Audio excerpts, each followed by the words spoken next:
नमस्कार बच्चों। और कैसे हैं आप लोग? उम्मीद करता हूं कि बिल्कुल स्वस्थ होंगे और मस्त होंगे। प्यारे बच्चों, इस वीडियो में हम लोग डिस्कस करने वाले हैं हिंदी का कंप्लीट सिलेबस। जब तक हम लोग हिंदी का सिलेबस नहीं जानेंगे तब तक हम लोग हिंदी की तैयारी बेहतरीन ढंग से नहीं कर सकते हैं।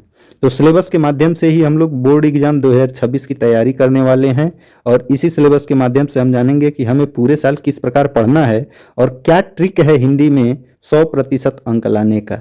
इन सभी बातों पे हम लोग इस वीडियो में डिस्कस करने वाले हैं कि कैसे हम लोग कम समय देकर भी हिंदी में 100 में 100 अंक प्राप्त कर सकें। ठीक है भाई, बहुत आसान है 100 में 100 अंक प्राप्त करना हिंदी में। अगर नहीं 100 तो कम से कम 98-97 अंक तो आसानी से आप प्राप्त कर सकते हैं। तो आप लोग शुरू से लास्ट तक वीडियो में बने रहिएगा, हम लोग एक एक पॉइंट पर डिस्कस करने वाले हैं। तो चलिए बिना देर किए हुए वीडियो की शुरुआत करते हैं हम लोग। फिर बच्चों, आपका जो हिंदी का पूर्णांक है वह 100 नंबर का होगा। ठीक है, और यह 100 नंबर आपको दो भागों में बटा हुआ मिलेगा, जिसमें एक भाग होगा जिसका आप पेपर देंगे एग्जाम हॉल में और दूसरा भाग होगा आंतरिक मूल्यांकन जो 30 नंबर का होगा। ये आपको स्कूल से मिलने वाला है।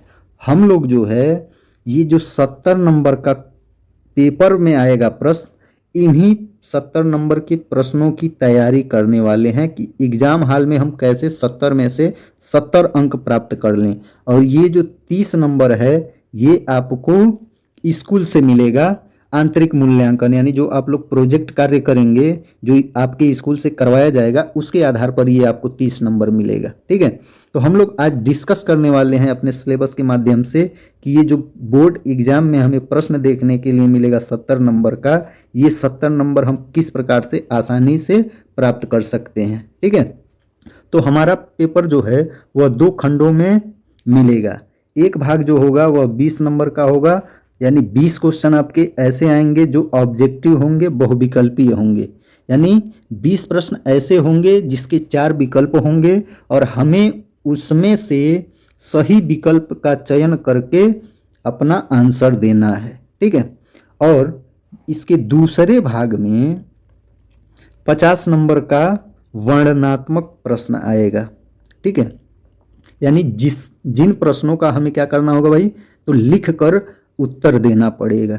ठीक है, तो अब हम लोग डिस्कस करेंगे कि हमें किस पार्ट से, हिंदी के किस पार्ट से कौन सा क्वेश्चन पूछा जाएगा। ठीक है, पहला खंड है हम लोगों का अ, और इससे आपके ऑब्जेक्टिव प्रश्न आएंगे, यानी खंड अ से 20 ऑब्जेक्टिव प्रश्न पूछे जाएंगे और हर प्रश्न 1 नंबर का होगा, यानी 20 नंबर का आपका ऑब्जेक्टिव प्रश्न आएगा। ठीक है, और कहाँ से ये ऑब्जेक्टिव प्रश्न आएगा, तो नंबर 1 पहला पॉइंट क्या कहता है कि हिंदी गद्य के विकास का संक्षिप्त परिचय, और उसमें से भी कौन सा युग, तो शुक्ल युग और शुक्लोत्तर युग। ठीक है, ये पहला पॉइंट आपको दिया है, पहला टॉपिक दिया है कि यहाँ से आपका प्रश्न आने वाला है। ठीक है, और कितने प्रश्न आएंगे, तो इस भाग से आएंगे कुल 5 प्रश्न। हर प्रश्न जो है 1 नंबर का होगा, यानी एक प्रश्न 1 नंबर का, तो 5 प्रश्न 5 नंबर का। यानी अगर आप ये टॉपिक अच्छे से तैयार कर लेते हैं, शुक्ल युग और शुक्लोत्तर युग, तो आपका 5 नंबर फिक्स हो जाता है। ठीक है, दूसरा पॉइंट इसका क्या है, तो दूसरा पॉइंट है हिंदी पद्य के विकास का संक्षिप्त परिचय, और इसमें कहाँ से पूछेगा, तो रीतिकाल और आधुनिक काल। ठीक है, इससे कितने प्रश्न आएंगे, तो इससे भी 5 प्रश्न आएंगे। हर प्रश्न 1 नंबर का होगा, यानी टोटल 5 नंबर के प्रश्न यहाँ से आएंगे। तो पहले और दूसरे टॉपिक से ही केवल आपके 10 क्वेश्चन पूछे जाएंगे। ठीक है, ये पहले और दूसरे टॉपिक से ही आपके 10 नंबर के प्रश्न आएंगे। 10 प्रश्न इन्हीं 2 टॉपिक से आएंगे, हिंदी गद्य के विकास का संक्षिप्त परिचय और हिंदी पद्य के विकास का संक्षिप्त परिचय। यानी कुल मिला के आपको 4 युग पढ़ना है। कौन कौन सा भाई, तो शुक्ल युग, शुक्लोत्तर युग, रीतिकाल और आधुनिक काल। अगर ये 4 टॉपिक्स आप अच्छे से पढ़ लेते हैं तो इनसे आपको कुल 10 क्वेश्चन देखने को मिलेगा। ठीक है, तीसरा टॉपिक क्या है हम लोगों का, तो तीसरा टॉपिक है काव्य सौंदर्य के तत्व। ठीक है, काव्य सौंदर्य के तत्व में 3 पॉइंट होगा। ठीक है, एक होगा रस, एक होगा अलंकार और एक होगा छंद, यानी रस छंद अलंकार से।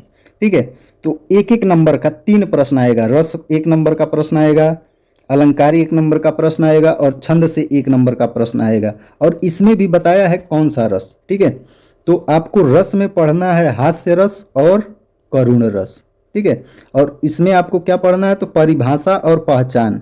ठीक है, परिभाषा और पहचान। ठीक है, इसी प्रकार अलंकार में आपको कौन सा अलंकार पढ़ना है, तो केवल 3 अलंकार पढ़ना है। एक पढ़ना है उपमा अलंकार, रूपक अलंकार और उत्प्रेक्षा अलंकार। ठीक है, ये केवल 3 अलंकार आपको पढ़ना है। और इन अलंकारों का क्या आपको पता होना चाहिए, लक्षण और उदाहरण पता होना चाहिए। ठीक है, छंद में भी आपको केवल 2 छंद पढ़ना है, एक सोठा पढ़ना है और एक रोला पढ़ना है। ठीक है, इस प्रकार से आपको तीसरे टॉपिक से 3 नंबर के प्रश्न आएंगे रस छंद अलंकार से। ठीक है, चौथा पॉइंट क्या है हम लोगों का, तो चौथा पॉइंट है हिंदी व्याकरण।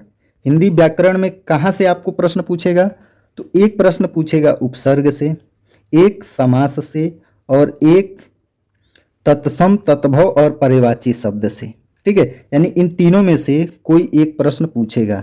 किसमें से, या तो तद्भव पूछ ले, या तो तत्सम पूछ ले, या फिर पर्यायवाची पूछ ले, केवल एक प्रश्न पूछेगा। ठीक है, यानी हिंदी व्याकरण से आपके कुल 3 नंबर आएंगे। ठीक है, तो ये आपका हो गया चौथा पॉइंट।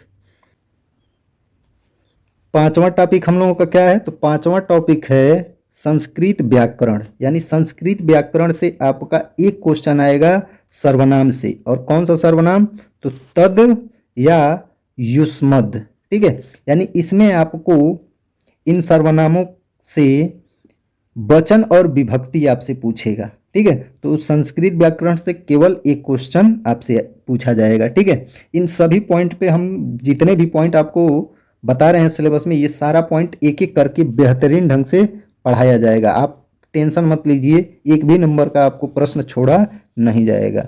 छठवां पॉइंट पर देखेंगे हम लोग। छठवां टॉपिक क्या होगा, वाक्य का स्वरूप। ठीक है, यानी वाक्य से संबंधित क्वेश्चन आपसे पूछा जाएगा। एक क्वेश्चन पूछा जाएगा 1 नंबर का। और 7वां टॉपिक है आपका वाच्य। वाच्य का प्रयोग और वाच्य परिवर्तन के बारे में पढ़ेंगे। ठीक है, तो एक एक नंबर इनसे भी पूछेगा। और 8वां टॉपिक होगा पद परिचय, विकारी एवं अविकारी शब्द। यानी विकारी और अविकारी शब्दों के बारे में हम लोग पढ़ने वाले हैं। ठीक है, तो यहाँ से कुल 8 टॉपिक हैं आपके पहले खंड से। ठीक है, 8 खंड से 20 प्रश्न आएंगे कुल, और हर प्रश्न एक एक नंबर का होगा। यानी पहले खंड से हम लोगों का 20 नंबर का क्वेश्चन पूछेगा। दूसरा खंड होगा ब, जो कि वर्णनात्मक प्रश्न होगा। ठीक है, इसमें आपका पहला टॉपिक क्या होगा, गद्य हेतु निर्धारित पाठ्यपुस्तक से गद्यांश पर आधारित प्रश्न। और ये 3 प्रश्न पूछेगा, हर प्रश्न 2 नंबर का होगा। यानी टोटल आपका 6 नंबर होगा इस पहले टॉपिक से।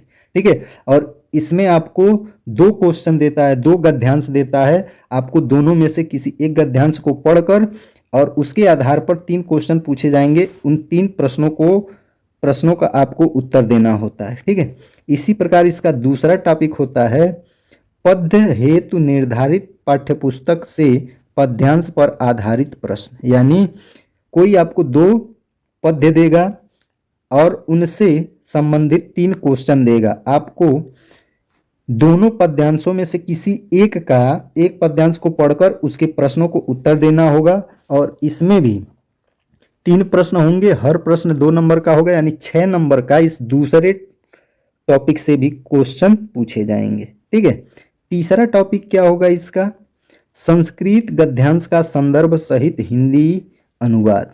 ठीक है, यानी देखिए इसमें ये प्रश्न आपका 2 भागों में बटा हुआ है। इसलिए पहला भाग इसका है संदर्भ। ठीक है, पहला भाग इसका क्या है भाई, संदर्भ लिखना होगा गद्यांश का।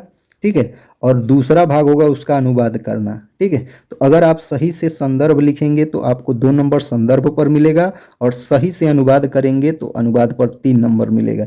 यानी ये तीसरा टॉपिक कुल 5 नंबर का होगा। ठीक है, चौथा टॉपिक क्या है, चौथा टॉपिक है संस्कृत पद्यांश का संदर्भ सहित हिंदी अनुवाद। ठीक है, देखिए तीसरे में आपका गद्यांश था। ठीक है, और यहाँ पे क्या है, पद्यांश। यानी कोई पद दिया होगा, कोई श्लोक दिया होगा, उसका भी हमें संदर्भ सहित क्या करना है, व्याख्या करना है। और यह भी 5 नंबर का प्रश्न होगा।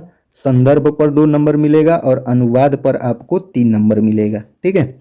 5वां टॉपिक क्या है, तो 5वां टॉपिक है आपका निर्धारित खंडकाव्य से कथानक, चरित्र चित्रण एवं तथ्य आधारित प्रश्न।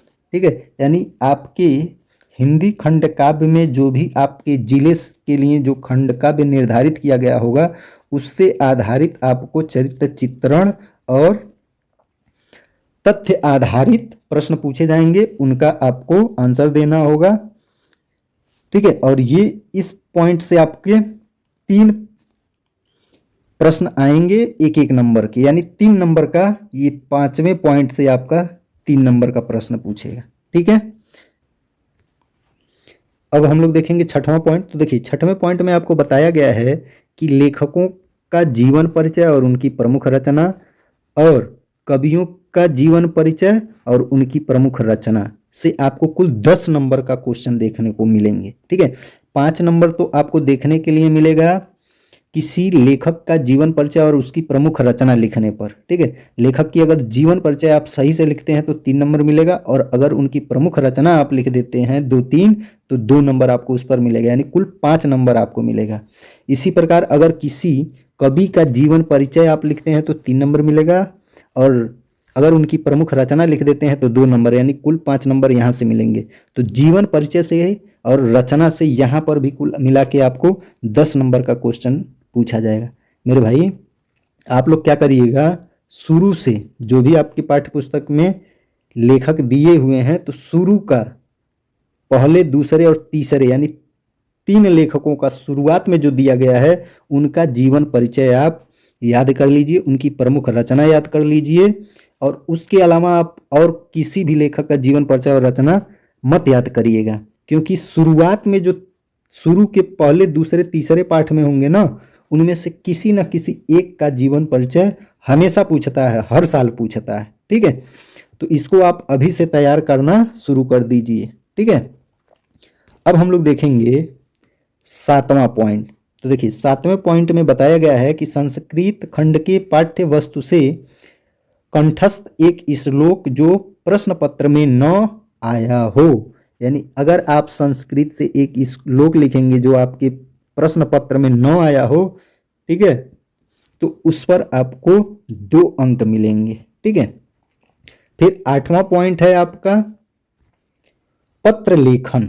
तो पत्र लेखन कितने नंबर का आएगा भाई, तो पत्र लेखन 4 नंबर का प्रश्न आएगा। ठीक है, 9वां पॉइंट क्या है, तो 9वां पॉइंट है संस्कृत खंड की पाठ्य वस्तु पर आधारित प्रश्नों में से किन्हीं 2 प्रश्नों का संस्कृत में उत्तर दीजिए, यानी 2 प्रश्न, हर प्रश्न 1 नंबर का, टोटल 2 नंबर का संस्कृत के प्रश्नों पर उत्तर देने से प्राप्त होगा। ठीक है, यानी 4-5 प्रश्न आपसे पूछेगा, उसमें से किसी 2 प्रश्नों का आपको क्या करना पड़ेगा, उत्तर देना होगा। ठीक है, और 10वां पॉइंट होगा निबंध रचना। और निबंध किस क्षेत्र से पूछेगा, तो वैज्ञानिक क्षेत्र से पूछ सकता है, सामाजिक, धार्मिक, सांस्कृतिक, आर्थिक समस्या एवं जनसंख्या, स्वास्थ्य, शिक्षा, पर्यावरण एवं यातायात के नियमों पर आधारित विषय।